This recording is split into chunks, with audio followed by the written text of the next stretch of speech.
Well, hello. And hello again. This is Rochelle, And this is Henri.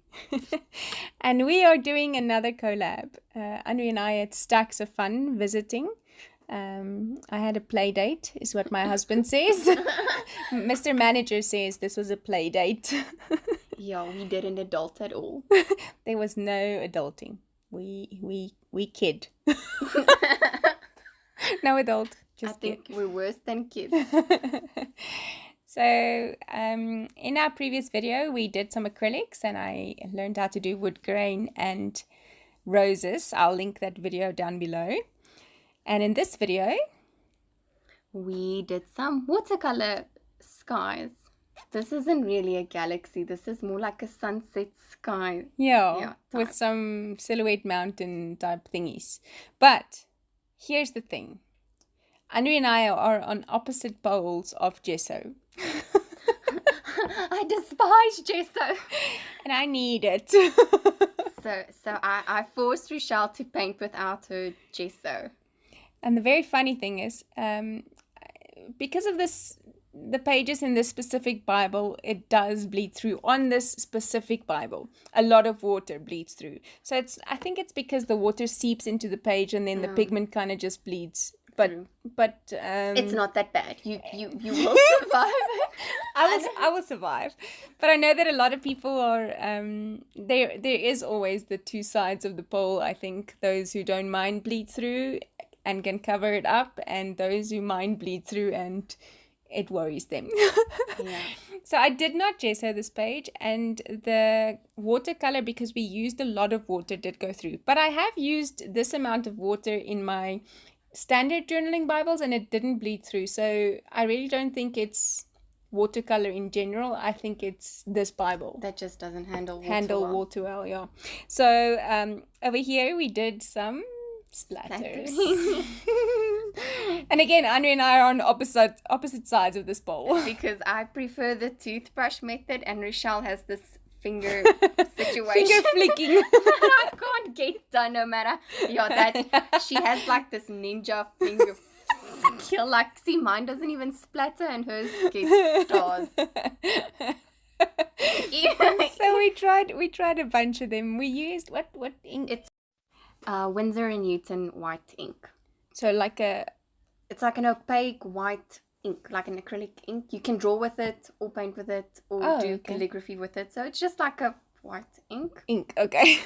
Nothing fancy. White ink.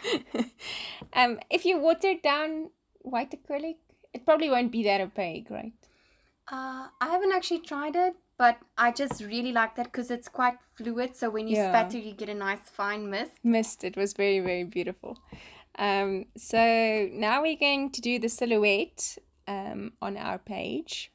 And first we wanted to do just mountains, and then we decided we wanted a lake. Yeah, so it's kind of like, when you see those in Hong, what is it? Like a little mountain with... like a cove. Yeah, or like a lake in the middle of nowhere. That's just surrounded by mountains. The ones you see in Canada. Yes, those ones. Yeah. The Canada lake for South African people. Actually, when I went to the States, we went to Shenandoah Valley, which the Shenandoah River or lake also is in like you walk mountains, and then all of a sudden there's this water. It's beautiful.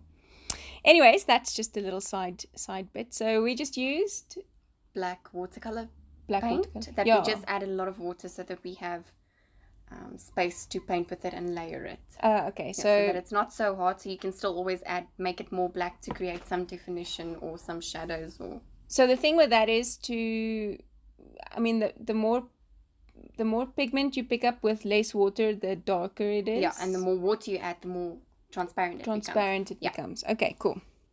So yeah, this kind of came very naturally for Henri, not so much for me. But we had fun. We had so much fun, and then the key is to, in this lake, kind of make it reflect the piece just above the mountains. Yeah, so the horizon. Yeah. That word. Yes. Just to have that come through on your water, so it looks like it's a nice still day, and then the sun is going down. Yeah, I think we did some reflections in the water, and mine looks more like waves than just a still reflection. But anyways, and then trees. This Yeah. was funny.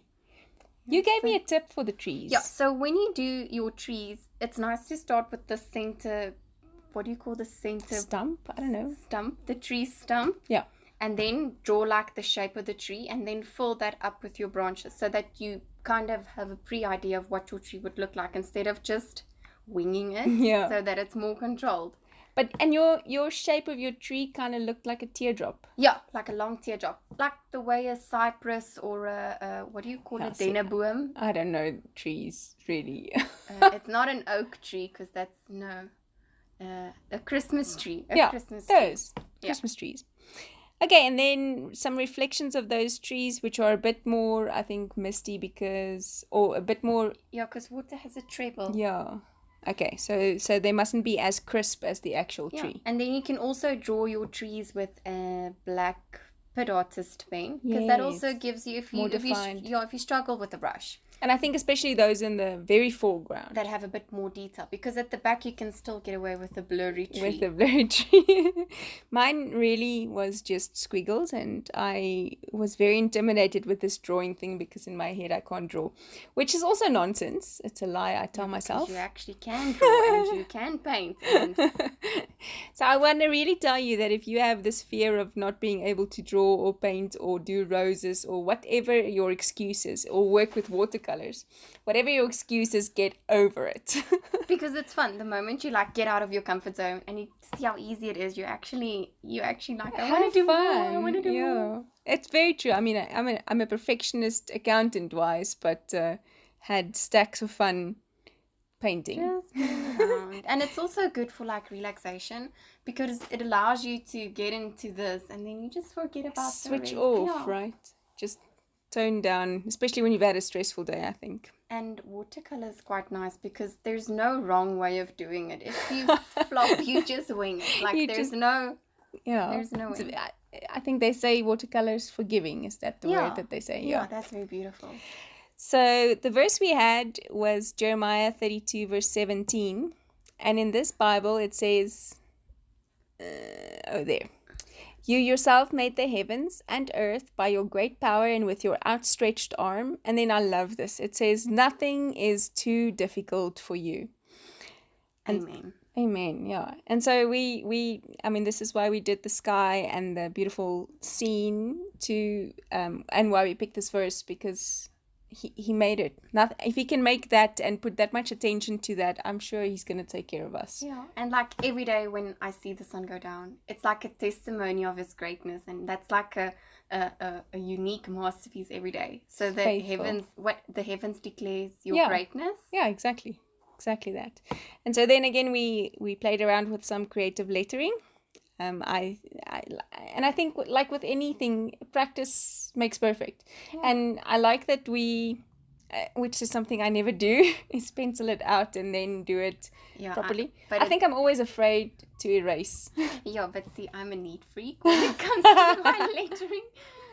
Not so much in real life, but when it comes to whatever I put down, I'm like, I need to have control and see where this is going before it goes somewhere. Yeah, so I think it's a nice midway, if you're scared of trying, pencil it out first, you can always erase it. And I always thought that erasing kind of smudges your stuff, but if you wait until it's properly dry and whatever else, it doesn't smudge. Yeah, and if you have a good watercolor paint as well, sometimes the cheaper ones, like the chalk, it lifts up. But if you buy a good quality water paint, it also doesn't affect the surface of your paint. And I'm just gonna shamelessly pun in here as well. The Fabric-Style dust-free eraser I love it. Yeah, it's really good. And so, then we just created some outlines, and Anu and I decided to write in one another's Bibles. So first we misspelled journaled. So if you didn't know, journaled is with a double L. Yeah, but now we learned it, so forever will be like journal, two L's. Yeah, 2 L's, just remember. So Anu did a cute little blurb, and I did just, straight line. Still perfect. And so that's going to be a fun reminder one day when we page through these, when we're old and grey and still neighbours. Because we're not immigrating anytime soon. No, we're staying right where we're at. Yeah. And so yeah, it'll be fun to show whoever that we had a chance to do this together and do this collab. This is definitely not the last of the two of us that you'll see. Yeah. We're gonna have lots more of these non-adulting days. So we looked at watercolor, bleed through there a bit, and it's okay. Even my husband / manager / brand, well, all of that stuff. Whatever. He said, you can just add some more color and then it's beautiful on the backside too. Yeah. And then just on the side note, we used this white pen. Uniball Signo. So thanks for watching. Till we play again. Bye-bye.